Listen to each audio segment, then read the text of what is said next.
FBI spent the night here combing through Omar Mateen's home in Fort Pierce. That's on Florida's Atlantic coast. The gunman lived about 2 hours from the scene of the massacre here in Orlando. Investigators also seized evidence from Mateen's father's home in Port St. Lucie, Florida. David Begnaud is outside Mateen's home in Fort Pierce and joins us with the latest. David, good morning to you. Good morning, Gail. We are about miles from where you are, right near the crime scene, and this is where the FBI says the man who committed the worst massacre in American history lived. Behind me in this apartment complex, it's in the middle of a neighborhood, is where the gunman lives. It is a nondescript apartment. There is a wreath on the door, but nothing else that would draw your attention.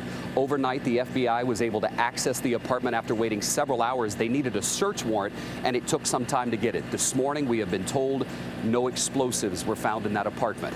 We have video from overnight, and earlier in the evening when the FBI made entrance to the property of the apartment, but then backed away out of an abundance of caution to make sure that there were no explosives, maybe a booby trap that had been set up to harm investigators or people who lived in the complex. Neighbors were evacuated. A robot was brought in to check for explosives. None were found initially, and none have been found since.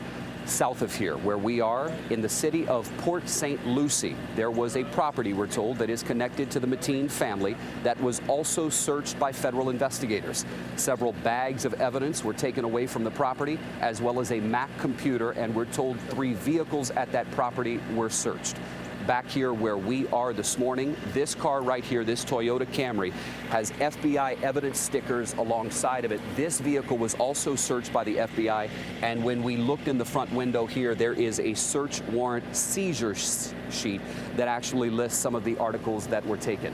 Charlie, the FBI has left the scene. It is unclear if they will come back, and as of this morning, they have not detailed exactly what was found. Thanks, David.